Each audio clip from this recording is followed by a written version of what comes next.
ભવિષ્યનું મેં બધું ગોઠવી લીધું છે, મેં મારું તૈયાર કરી લીધું છે, મને હવે ભવિષ્યની ચિંતા નથી, મેં બધા પ્લાનિંગ કરી રાખ્યા છે. અરે કાલે શું થવાનું છે એ કોને ખબર છે?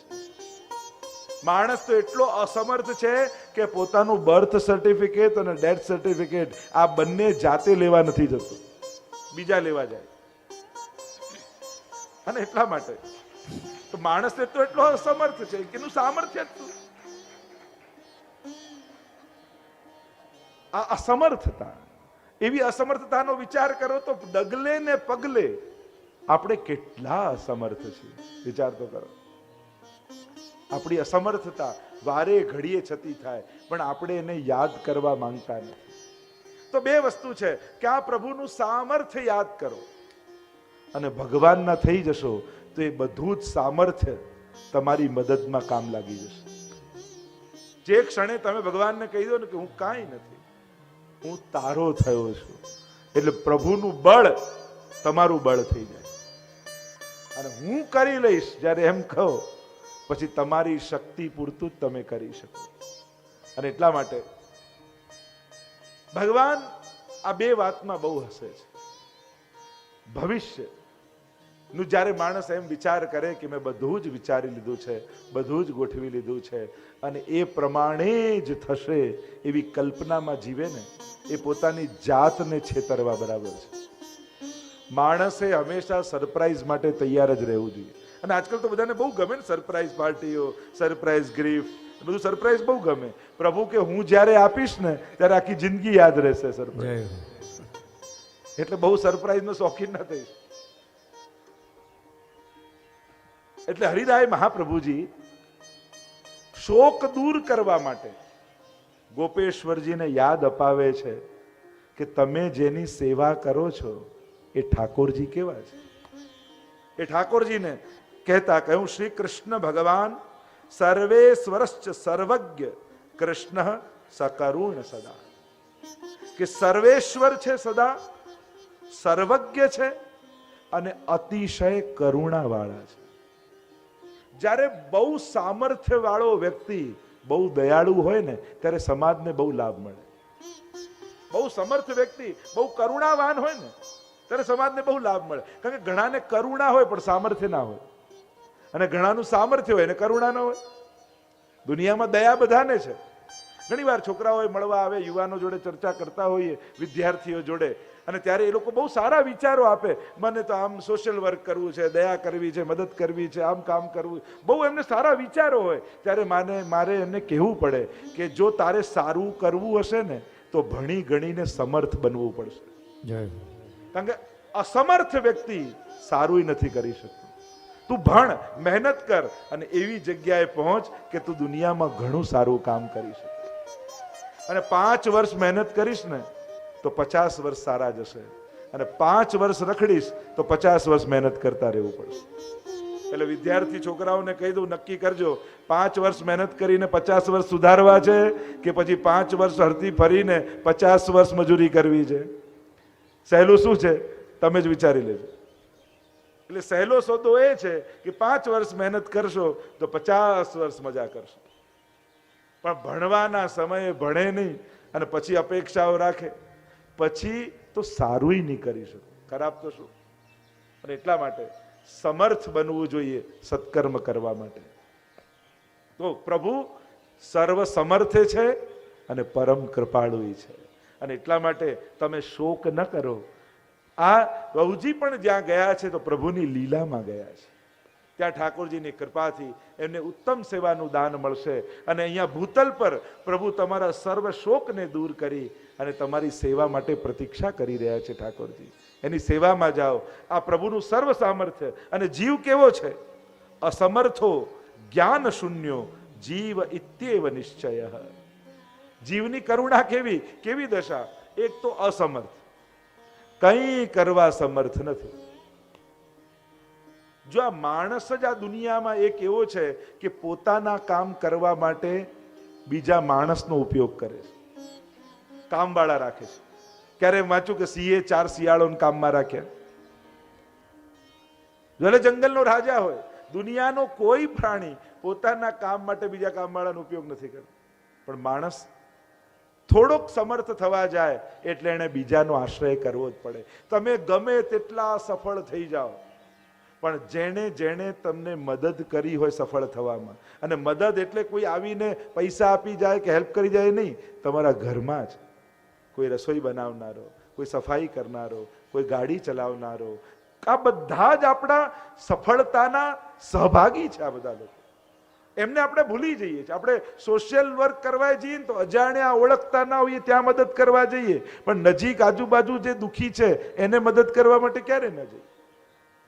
એટલે મદદ જ કરવી છે તો નક્કી કરો કે મારા પરિવાર, મારા જીવનમાં જે જે લોકો સહાયક છે, કમથી કમ એ લોકોનું દુઃખ દૂર કરું તોય મારા જીવનની ધન્યતા છે. તમે આખી સ્કૂલ ન બાંધી શકો, પણ એક ગરીબ બાળકને ભણાવી તો શકો ને.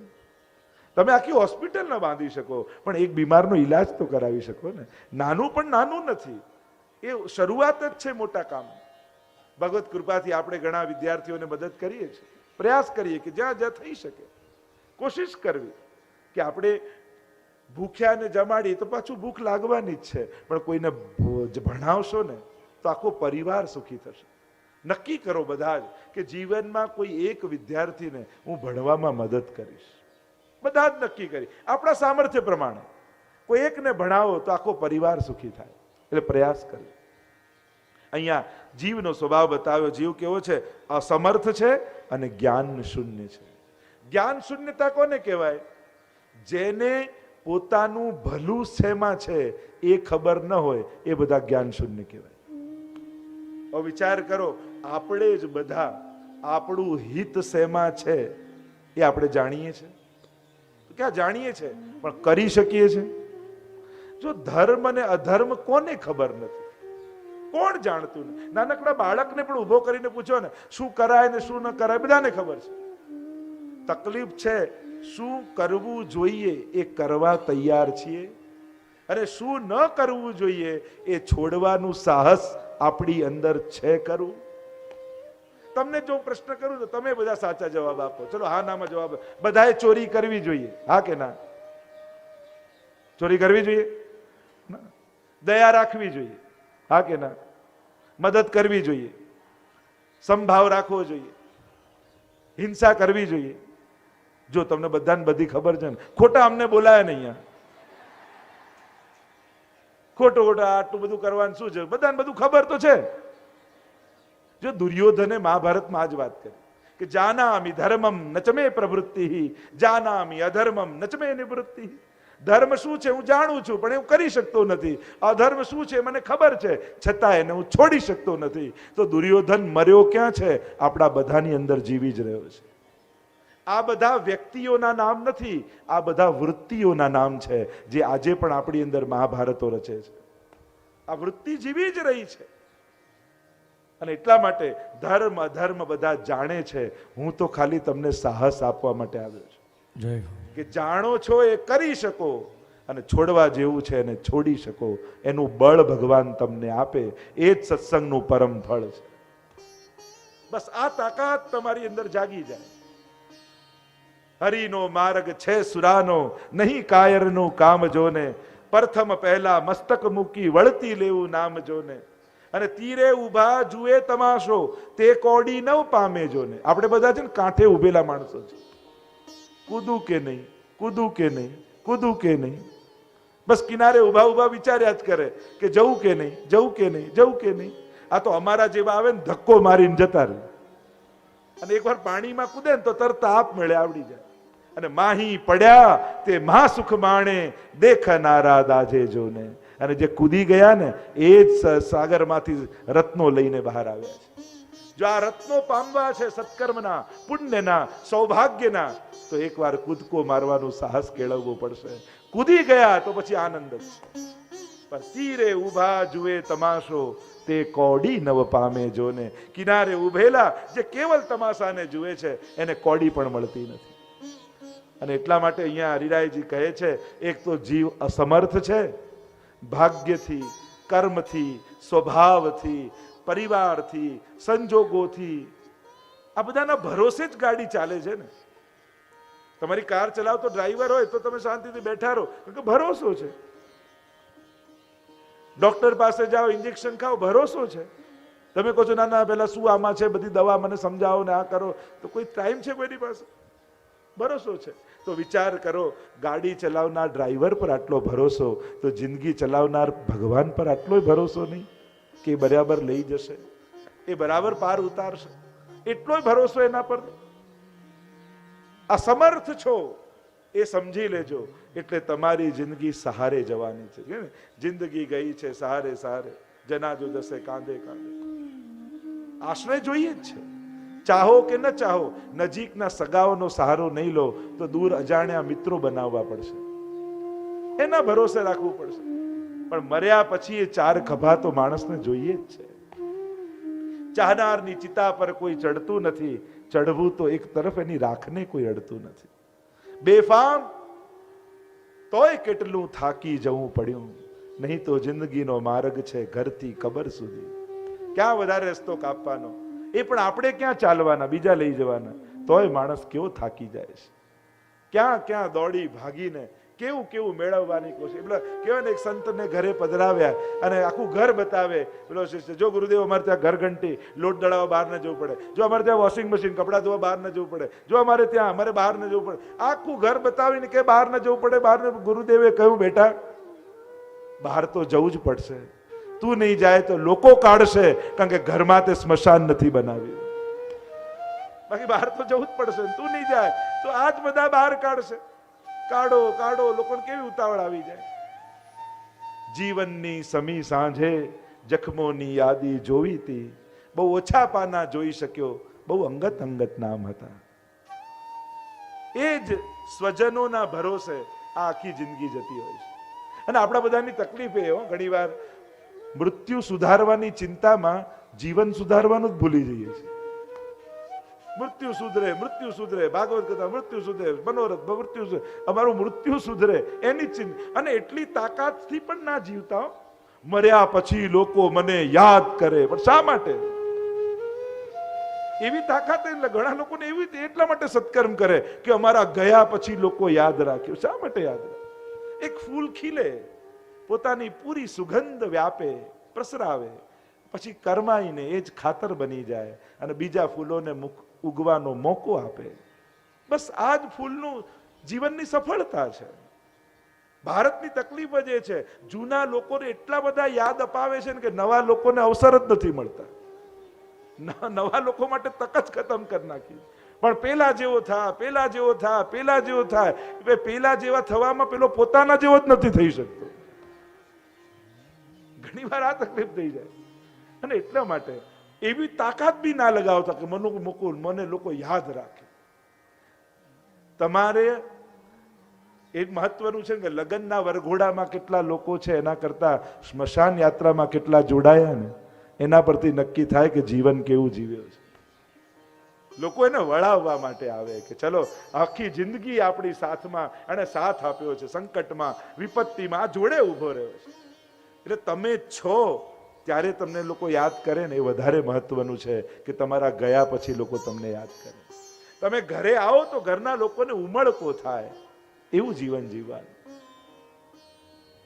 અને એટલા માટે જ્યારે દત્તાત્રેય ભગવાનની કથા આવે, 24 ગુરુ બનાવે દત્તાત્રેય ભગવાન. એમાં સર્પને પણ ગુરુ બનાવે.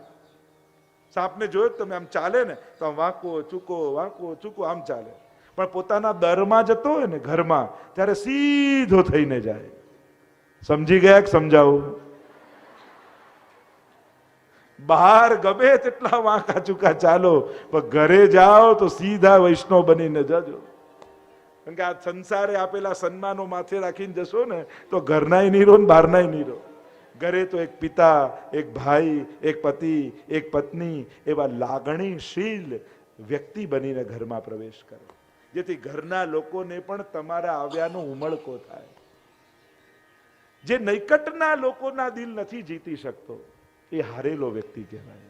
ભલે ને દુનિયામાં ગમે, અને દુનિયાની સંકટ જ એ છે ને, દુનિયામાં મોટા મોટા મહાત્માઓ, નેતાઓ, મહાપુરુષો થયા જેણે આખી દુનિયાના મોટા મોટા સંગઠનો ઊભા કર્યા, પણ એ વ્યક્તિઓ પણ ઘરના 5ને ભેગા નથી રાખી શક્યા. ઇતિહાસ જોઈ લો તમે, મોટા મોટા નેતાઓના જીવન જુઓ, મહાત્માઓ જેણે એમ કહ્યું કે બધામાં ઈશ્વર છે, એને ઘરના 5માં ઈશ્વર ના દેખાયા. આ કરુણા છે દુનિયાની. અને એટલા માટે પરીક્ષા બહાર નથી હોતી, પરીક્ષા ઘરે હોય છે.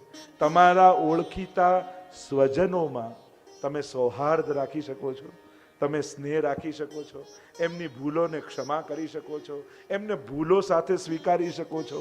એ તમારા કરતા જુદા છે, એ જુદાપણાનો સહર્ષ સ્વીકાર કરી શકો છો. 21મી સદીનો માણસ કેવો? આપણે કહીએ અમે મોડર્ન માણસો, તો મોડર્ન કઈ ટૂંકા કપડાં પહેરવાથી થાય? મોડર્ન કેવલ ટેકનોલોજીનો ઉપયોગ કરવાથી થાય? ખાલી મોબાઈલ વાપરતા આવડે ને કોમ્પ્યુટર વાપરે એટલે મોડર્ન થઈ જવાય? ના. મોડર્ન સમાજ કયો? મોડર્ન પરિવાર એ છે જ્યાં દરેકના વિચારોને સન્માન અપાય છે, જ્યાં દરેકની વાત સંભળાય છે, જ્યાં દરેકની લાગણીઓનો આદર કરાય છે. દરેકના વિચારની મહત્તા, દરેકની લાગણીનો વિચાર, કેવલ પોતાનો વિચાર કરીને નહીં, પણ ત્યાં પરિવારમાં બધાના ઇમોશનનું ધ્યાન રખાય છે. એ મારા કરતા જુદો હોઈ શકે છે, જુદો વિચારી શકે છે, અને જુદું વિચારનારો મારો દુશ્મન નથી થઈ જતો. એનો વિચાર જુદો છે. અને દરેક બુદ્ધિમાનને પોતાનો વિચાર હોય જ, તો જ એની બુદ્ધિમાની કહેવાય. અને એટલા માટે ભગવાને જે આ જુદાપણાનું, ભગવાનના સર્જનમાં વિરોધ નથી, વૈવિધ્ય છે. જ્યારે વિરોધ રૂપે જોશો ને તો દુનિયા ઝઘડતી લાગશે, અને વૈવિધ્ય જોશો તો એ ગુલદસ્તો લાગશે કે કેવા જુદા જુદા ફૂલ ખીલ્યા છે, એનું સૌંદર્ય લાગશે. અને બગીચાનું આ તો સૌંદર્ય છે કે જ્યાં જુદા જુદા પુષ્પો ખીલ્યા છે. તમારે જુદાપણાનો આનંદ માણવાનો. ઘણી વાર લોકો કુંડલી મેળવવા આવે, અને કુંડલી મેળવવું એટલે શું? ઘણા કે અમે મેળવીને કર્યું. મેળવવું એટલે શું? બંનેને એક જ વસ્તુ ભાવશે, બંનેને એક જ વસ્તુ ગમશે, બંને એક જ વિચારશે, એને મેળાપ કહેવાય? મેળાપ